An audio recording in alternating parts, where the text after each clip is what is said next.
Hello, c'est HR, votre chroniqueur. Alors si vous aimez les films post-apocalyptiques, les films fantastiques et surtout si vous êtes aficionados de la filmographie de Milla Jovovich, actuellement au cinéma il y a un film pour vous. Il s'agit d'In the Lost Lands. Perso, j'ai apprécié ce film. Naturellement, je vais vous dire pourquoi. Mais avant cela, n'oubliez pas, si vous aimez la vidéo, n'oubliez pas de la partager et de la liker. Mais surtout, pensez à mettre en commentaire tout simplement ce que vous pensez de ce film. Let's go! It's not too late to turn back. One always has to die.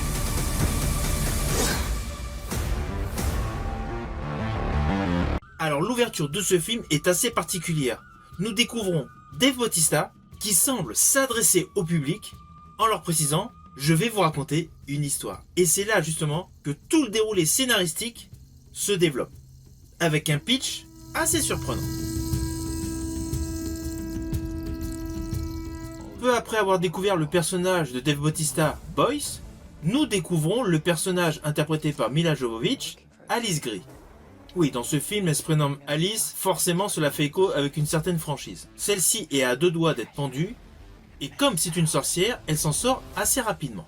Et d'ailleurs, elle est contactée par la reine actuelle, qui souhaite pouvoir se métamorphoser en loup.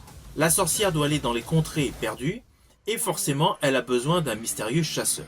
C'est là qu'elle va faire équipe avec Boyce. Naturellement, ce duo improbable, une sorcière et un chasseur, vont affronter les pires dangers pour mener à bien la mission de la reine. Ne vous inquiétez pas, je n'irai pas plus loin sur les lignes scénaristiques, je ne veux pas du tout vous spoiler. Surtout que l'histoire est assez simpliste, à la différence qu'au final, il y a un réel twist. Vous allez être totalement surpris.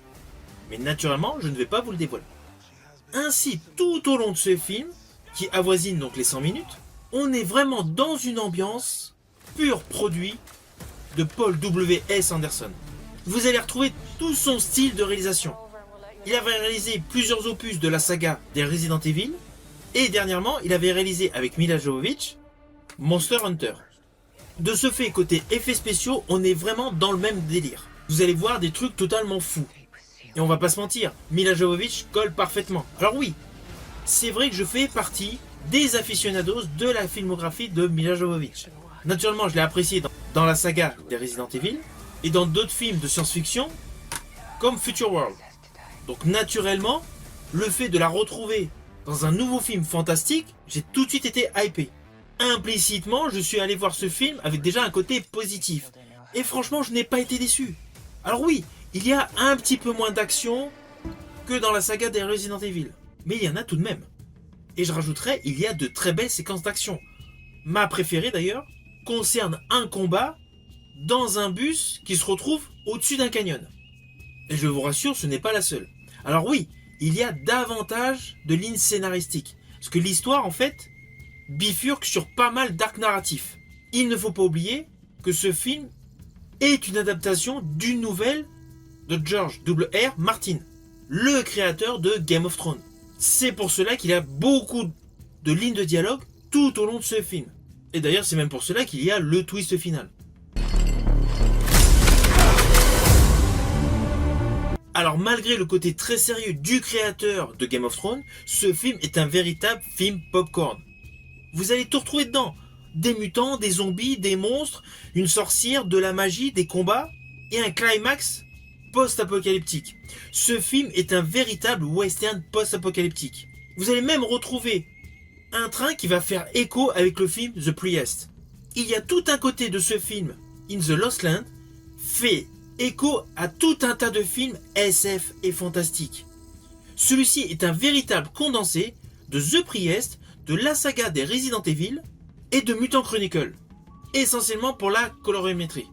Toutes les nuances sépia font aisément penser à Mutant Chronicle.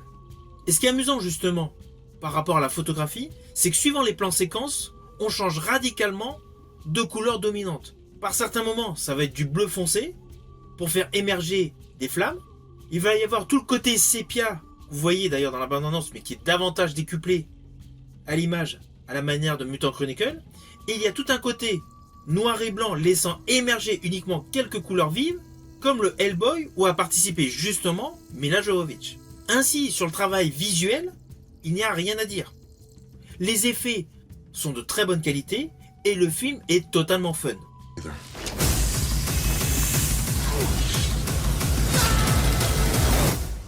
Quant à Bautista, il est comme d'habitude, il est impeccable dans ses compositions.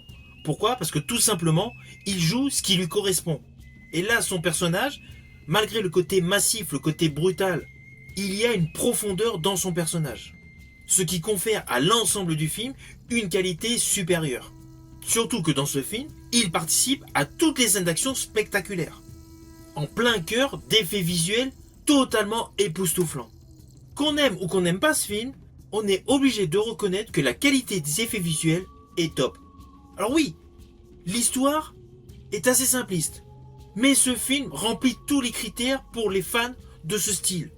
Il est totalement divertissant, ce film est bon, et je rajouterais même que ce film est meilleur que Monster Hunter. Ce serait top qu'il y ait une suite.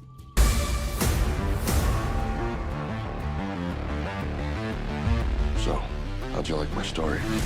I still don't know how it ends. Alors au final, naturellement, c'est un film que je vous invite à voir au ciné. Il est topissime, surtout si vous êtes fan de la saga des Resident Evil et du registre cinématographique dominant de l'actrice Mila Jovovich. En allant voir ce film, forcément, vous passerez un très bon moment. C'est pour cela que je vous le conseille. Si vous avez aimé la vidéo, n'oubliez pas petit pouce vers le haut. Quant à moi, je vous dis à bientôt pour une prochaine vidéo.